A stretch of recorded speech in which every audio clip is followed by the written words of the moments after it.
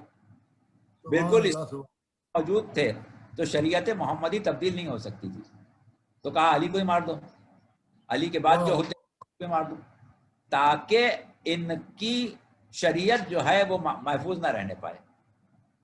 لیکن اللہ نے عذاب نازل نہیں کیا اور آج تک نازل نہیں کیا۔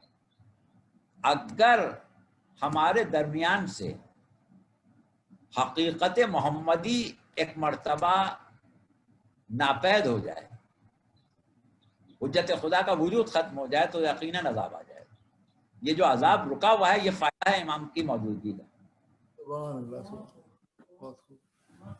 میرا سوال یہ اس سلسلے کا جو ہر وقت کہتا ہوں میں آخری سوال ہے، لیکن کیونکہ شیطان میرے ساتھ ہی رہتا ہے ہر وقت تو دماغ میں لاتا رہتا ہے وسوسے، تو اب سوال میرا یہ ہے کہ آپ نے فرمایا کہ جن لوگوں کے ساتھ زیادتی ہوئی ہے وہ واپس آئیں گے اور ان کو ان کا پورا حق دیا جائے گا اور جو ظالم تھے ان سے نمٹا جائے گا، تو جب وہ واپس آئیں گے اور ان کو حق مل جائے گا تو ہم ابھی کیوں رو دھو رہے ہیں؟ ان کا ڈیفرڈ پیمنٹ ہے نا، ان کو بعد میں مل جائے گا وہ، تو ابھی اس کا غم منانا، اس کو رونا اور اس پہ اتنے لوگوں کو شیعوں کا قتل ہونا، اس کا کیا جواز ہے؟ یہ ہے کہ جو ظلم ہوا ہے وہ تو ہوا ہے، ہم کسی ظلم پر اس لیے راضی ہو جائیں کہ اللہ انتقام لے لے گا، یہ ہماری شرافت نفس کے خلاف ہے۔ ہم تو ظلم پر راضی نہیں ہیں نا۔ جب ناقہ صالح کو ایک شخص نے قتل کر دیا، پوری قوم پر عذاب آ گیا۔ ایک شخص نے امیر المومنین علیہ السلام سے سوال کیا کہ یا علی، ناقہ صالح کو ایک آدمی نے قتل کیا تھا، یہ پوری قوم پر عذاب کیوں آ گیا؟ تو آپ نے کہا پوری قوم راضی تھی۔ کیا تھی؟ پوری قوم قتل پر راضی تھی، راضی تھی۔ اور آپ جب لعنت کہتے ہیں لعن اللہ امتن قتلت کا ولعن اللہ امتن ظلمت کا ولعن اللہ امتن سمیت بذالک فرضیت بے، جو راضی تھے جنہوں نے قتل کیا، جنہوں نے ظلم کیا ان پر، اور جو سن کے راضی ہو گئے۔ تو ہم اپنے آپ کو راضی ہونے والوں میں اگر شامل کر لیں گے تو ہم بھی ملعون ہو جائیں گے۔ یہ ہمارا جو احتجاج ہے ظلم کے خلاف یہ ہے کہ ہم اس پر راضی نہیں ہیں۔ تو راضی نہ ہونا تو ہمارے لیے ضروری ہے، یعنی اللہ کے انصاف پر ہمیں یقین ہے، ہمارے ساتھ کوئی بھی زیادتی کرتا ہے ہمیں یقین ہے کہ پروردگار عالم ظالم کو سزا کبھی نہ کبھی ضرور دے گا، لیکن شکایت کرنا ہمارا حق ہے۔ تو جنہوں نے ظلم کیا ان سے تو ہم برات کریں گے، اور یہ جو ہمارا احتجاج ہے، خواہ وہ گریے کی شکل میں ہو، ماتم کی شکل میں ہو، عزاداری کی شکل میں ہو، وہ ظلم کے خلاف احتجاج ہے اور راضی نہ ہونا ہے۔ اچھا، ایک سوال اور میں کر لوں، یہ خواتین بیٹھی ہیں ان کے متعلق یہ سوال کہ یہ نہج البلاغہ میں بھی میں نے پڑھا خطبے میں، اور کافی میں بھی میں نے پڑھا امام جعفر صادق کے حوالے سے آئی تھی کہ عورت جو ہے وہ ناقص العقل ہے، اس پہ بھروسہ نہ کریں، وہ اس سے بس روٹی پکوائیں، کوئی کام کی عورت نہیں ہے، اور یہ مطلب کافی برے الفاظ میں جو ہے وہ عورت کو خطاب کیا گیا ہے نہج البلاغہ میں بھی اور کافی میں بھی۔ تو کیا یہ کسی مخصوص کیا یہ کسی مخصوص موقع کی نسبت سے تھا یا یہ کسی مخصوص گروہ کے لیے تھا عورتوں کے, یا یہ ایک جنرل سٹیٹمنٹ ہے بلینکٹ کے ساری عورتیں ایسی ہوتی ہیں, which I don't mind to agree, لیکن آپ کا کیا خیال ہے؟ بات یہ ہے کہ معاشرے میں انسانی اور خاص طور سے وہ معاشرہ جس میں پیغمبر اسلام کی بعثت ہوئی, عورت کی حیثیت ایسی تھی جیسے آپ کے گھر میں پلی ہوئی بھیڑ بکریاں, آپ جب چاہیں ذبح کر کے کھا جائیں, جب چاہیں پال لیں, جب آپ کو اس کی ضرورت محسوس ہو اس کا دودھ پی لیں, اس کو رکھ لیں, اور نہیں ضرورت ہو تو ذبح کر کے کھا لیں. یہی حیثیت عورت کی تھی اس معاشرے میں, اور نہ صرف اس معاشرے میں بلکہ دیگر معاشروں میں بھی, اور خاص طور سے عرب کے معاشرے میں تو لڑکی کا پیدا ہونا باعث ذلت سمجھا جاتا تھا, اور اپنی عزت کی حفاظت کے لیے اس کو زندہ ہی زمین میں گاڑ دیا جاتا تھا. یعنی کوئی مقام و مرتبہ عورت کا معاشرے میں تھا ہی نہیں. جب اسلام آیا تو اس نے ایک ایک سے یہ عہد لیا کہ دیکھو لڑکیوں کو قتل نہیں کرو گے, دیکھو یہ نہیں کرو گے, دیکھو وہ نہیں کرو. اس میں خاص طور سے اس بات کا آیا تھا کہ لڑکیوں کو قتل نہیں کرو گے. اس کے بعد اسلام نے ہی عورت کو ایک اعلیٰ مقام دیا, معاشرے میں ایک حیثیت دی, ماں کے لیے اتنے حقوق دیے, اتنے حقوق دیے, اتنے حقوق دیے کہ جس کا شمار ہی نہیں. زوجہ کے لیے اتنے حقوق دیے کہ شوہر اپنی بیوی کے حق کو ادا کر سکے. اب یہاں پر ماشاءاللہ لوگ بیگمات موجود ہیں, ان کو ہماری داد دینا چاہیے کہ مرد سے جو سب سے سخت سوال ہے وہ بیوی کے بارے میں ہے. اتنا بیوی کے حقوق ہیں, اور بعض اوقات جب یہ کہا جاتا ہے کہ صاحب ماں بھی ہے اور بیوی بھی ہے تو کس کا خیال کیا جائے, تو ہم کہتے ہیں کہ بھائی ماں تو بعد میں تھی, پہلے بیوی تھی. جناب آدم بغیر ماں باپ کے پیدا ہوئے تھے لیکن بیوی تھی. پہلا رشتہ جو دنیا میں بنا ہے وہ شوہر اور بیوی کا ہی بنا ہے. جس طرح اللہ نے آدم کو پیدا کیا تھا بے عین ہی اسی طرح حوا کو پیدا کیا تھا. حوا میں کوئی کمی نہیں رکھی تھی, اور نہ حوا کو آدم سے کسی لحاظ سے کم دکھایا تھا, بلکہ بالکل برابر کا درجہ دے کے پیدا کیا تھا. لہذا یہ والی باتیں اصولی ہیں, یہ اپنی جگہ سے ہی ہیں. وقت موقع محل جب ہوتا ہے, بعض اوقات فقہی احکام, بعض اوقات معاشرتی واقعات, ان کو سامنے رکھ کے گفتگو کی جاتی ہے. عورت کو ناقص العقل اور ناقص المیراث اور ناقص العبادت قرار دیا گیا ہے. وہ ناقص کا مطلب کوئی عیب نہیں ہے, مطلب یہ ہے کہ اتنا اس کے اندر قوت اور استعداد کا نہ ہونا. جسمانی طور پر عورت عموماً جسمانی طور پر مرد سے کمزور ہوتی ہے, اسی لیے مرد کے اوپر عورت کا تحفظ, عورت کی کفالت, عورت کی ذمہ داری مرد پر ڈالی گئی ہے. عورت پر مرد کی ذمہ داری نہیں ڈالی گئی. کسی عورت سے ہی نہیں کہا گیا کہ اپنے شوہر کو پال.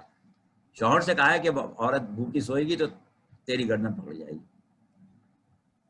تو یہ ہے ایک تناسب اس اعتبار سے کہ نفسیاتی طور پر مرد کو کیونکہ طاقتور بنایا, اس کو کفیل بنایا, اس کو شفیق بنایا, اس کو محافظ بنایا, لہٰذا اس کے حقوق اس اعتبار سے رکھے, عورت کے حقوق اس کی کمزوری کے اعتبار سے رکھے گئے. تو اب اس کا ناقص المیراث ہونا اس معنوں میں ہے کہ میراث جو ماں باپ کی ہے وہ بیٹے کو دگنی ملتی ہے بنسبت بیٹی کے, اس لیے کہ بیٹی کے اوپر کسی کی کفالت واجب نہیں ہے اور بیٹے کے اوپر اپنے بیوی بچوں کی کفالت واجب ہے. اب اس اعتبار سے وہ ناقص ہوئی, لیکن اس ناقص ہونے میں ایک پیچھے مصلحت ہے. اسی طرح عورت کا ناقص العقل ہونا, ناقص العقل ہونے کا مطلب یہ نہیں ہے کہ ہر مرد ہر عورت سے زیادہ عقل مند ہوتا ہے. بہت سے مرد بہت سی عورتوں کے مقابلے میں بالکل بے وقوف ہوتے ہیں. لیکن یہاں جتنے بیٹھے سب کے, یہاں جتنے مرد بیٹھے سب کے مولانا ایک اچھا اب یہ تو خواتین کو چاہیے کہ وہ ہمیں کوئی خراج تحسین پیش کریں یا کوئی انعام بھیجے. تو عورت کا ناقص العقل معاملے میں ہے کہ اہم جو فیصلے ہوتے ہیں وہ عورت کیونکہ نسبتاً زیادہ جذباتی ہوتی ہے اور اس کا جذباتی ہونا بھی فطری ضرورت ہے. تو یا تو اللہ یہ کرے کہ عورت کو بھی مردوں کی طرح سے قوی القلب بنا دے, اور کیونکہ عورتوں کو تھوڑا سا نرم دل رکھا گیا ہے, اس کی ضرورت ہے, معاشرے میں نرم دل وجود چاہیے ہیں, تو ان نرم دل وجود کا اعزاز اللہ نے دے دیا. اب جب نرم دل رکھا تو معاملے کا فیصلہ جو ہے وہ نرم دلی سے نہیں ہو پاتا ہے, بعض وقت نرم دلی حائل ہو جاتی ہے.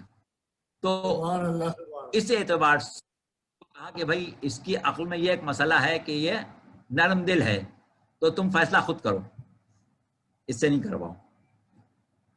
اسی طرح سے ناقص العبادت ہونا یہ بھی ایک فطری چیز ہے. تو یہ عورت کا کوئی عیب نہیں ہے. اصل میں بات یہ ہے کہ یہ ایک پورا موضوع ہے, پورا ایک سبجیکٹ ہے, عدالت الہیہ. ہم نے ذکر بھی کیا تھا, کبھی اس پر بات کریں گے. سوال یہ پیدا ہوتا ہے, لوگ کہتے ہیں کہ بھائی اللہ نے شیر کو شیر کیوں بنایا اور بھیڑ کو بھیڑ کیوں بنایا؟ بھیڑ کی کیا خطا تھی جو اس بیچاری کو بھیڑ بنا کے چھوڑ دیا, اور شیر نے کون سا کمال کیا تھا جو اس کو شیر بنا دیا؟ تو اسی طریقے سے آپ کہیں گے صاحب ہم کو عورت کیوں بنا دیا, مرد کیوں نہ بنا دیا؟ تو بات یہی ہوتی ہے کہ بھیڑ بحیثیت بھیڑ ایک بہترین مخلوق ہے, اس میں کوئی نقص نہیں ہے. شیر بحیثیت شیر ایک بہترین مخلوق ہے.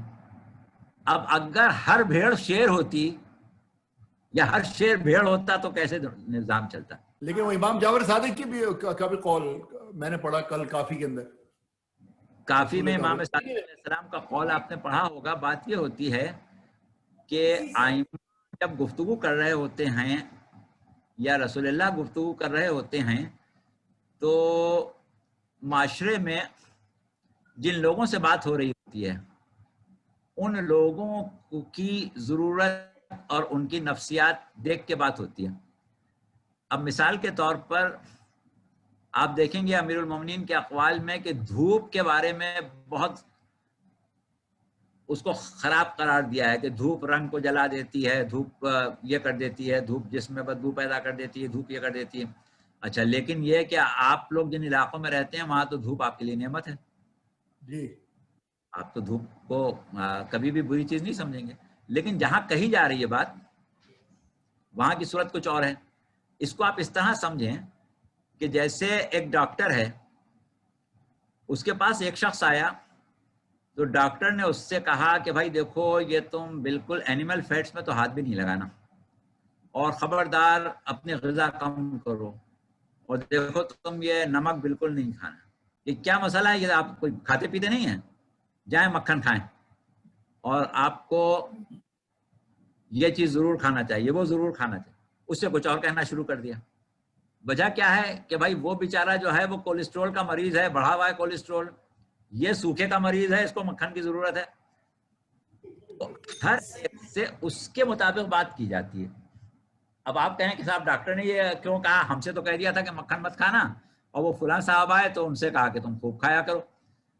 اور یہ تو ہمارے سامنے کی بات ہے, اس لیے ہم مثال دے رہے ہیں کہ ایک دفعہ لڑکپن کا زمانہ تھا, وہ ہم بیٹھے ہوئے تھے ایک ڈاکٹر صاحب کے سامنے, اور کیونکہ ہمیشہ سے ذرا ہم دبلے ہوا کرتے تھے, بڑھاپے میں موٹے ہوئے, تو وہ ہم سے یہ کہہ رہے تھے کہ کھاتے کیوں نہیں ہو, کھاتے کیوں نہیں ہو تم, یہ تو کھانے کی عمر ہے, تم یہ کھایا کرو, وہ کھایا کرو, وہ کھایا کرو, کھیل کے آیا کرو, یہ کھایا کرو. تو ایک خاتون وہاں بیٹھی تھیں, کہنے لگیں ڈاکٹروں کی بات میری سمجھ میں نہیں آئی, جو کھاتا ہے اس سے کہتے ہیں کھاؤ نہیں, اور جو نہیں کھاؤ. تو ان بیچاری کو منع کیا ہوتا سب کچھ کھانے کو. تو بات یہی ہے اس موقع پر کس سے کیا بات کرنا ہے. اچھا, یہ سوال کریں زرین اسی حوالے سے. السلام علیکم. وعلیکم السلام.